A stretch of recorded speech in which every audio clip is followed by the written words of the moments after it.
Salut les maniaques, comme promis une vidéo un peu plus légère que celle de la semaine dernière, puisqu'on va parler du Vampire de l'espace, film de 1988 réalisé par Jim Wynorski et produit par Roger Corman. L'histoire c'est celle de Nadine, une infirmière qui est engagée au domicile du vieux monsieur Johnson.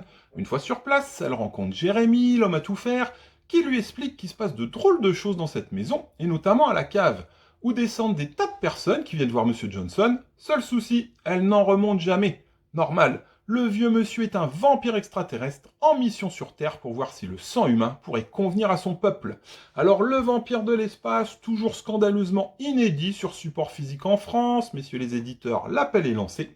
C'est une petite série B qui nous permit à l'époque de revoir la belle Tracy Lords. Pour ceux qui ne la connaissent pas, Tracy, c'est une actrice qui a eu une enfance et une adolescence très compliquées.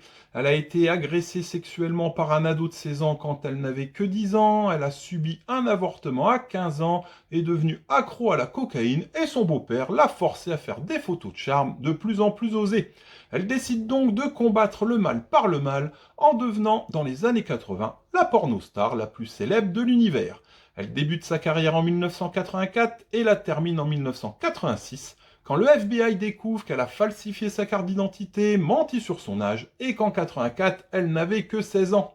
Ça a évidemment provoqué un scandale, que dis-je, un séisme dans l'industrie du film pour adultes aux États-Unis, avec pas mal de déboires judiciaires pour bon nombre d'acteurs, producteurs, réalisateurs, qui ont tous déclaré qu'ils ne savaient pas qu'elle était mineure. On ne sait toujours pas qui l'a dénoncé, en tout cas, ça lui a permis de se mettre au vert durant 2 années, durant lesquelles on n'a eu aucune de ses nouvelles. À l'époque, la mafia du porno disait même qu'il fallait la chercher dans un bloc de béton.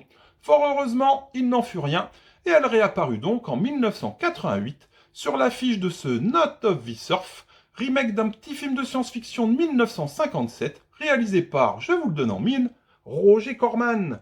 Le célèbre producteur-réalisateur voit déjà les billets verts défiler devant ses yeux, en étant le premier à oser redonner sa chance à Tracy, alors totalement blacklisté du système hollywoodien.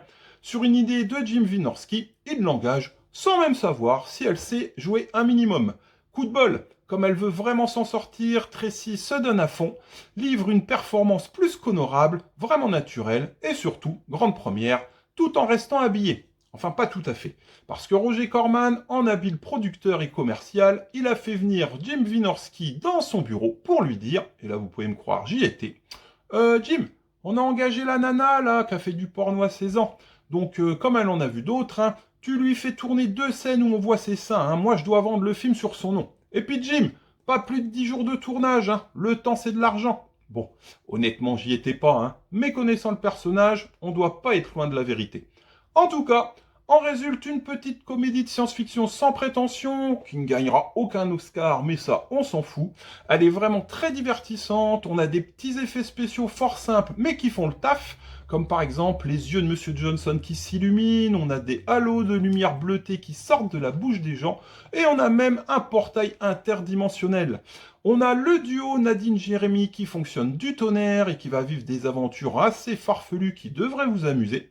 On a une ambiance ultra kitsch, certains diront nanaresque, amplifiée par la très bonne partition musicale de Chuck Cirino, que je vous recommande également.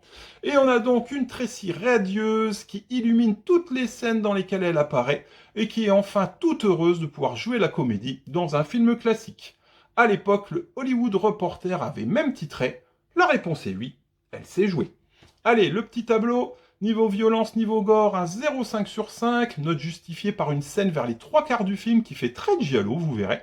Niveau nudité, un 1 sur 5, et mon appréciation, un bon 7 sur 10, parce que c'est un petit feel-good movie vraiment sympa, qui a une place particulière dans le cœur des fans de Tracy, puisque c'est le film de sa résurrection, celui qui permit au Phénix, meurtri par tant d'années de souffrance et de débauche, de renaître enfin de ses cendres. Oh là là, alors ça, si c'est pas une belle phrase, hein, vous avez senti l'émotion.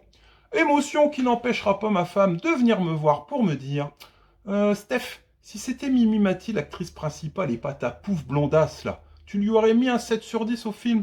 Voilà, vous voyez le manque de considération. Croire que moi, cinéphile, je donne une bonne note à un film juste en fonction de l'actrice, franchement, c'est désolant. Allez, si vous avez apprécié, on like, on partage, on commente, on s'abonne à la chaîne. À la semaine prochaine.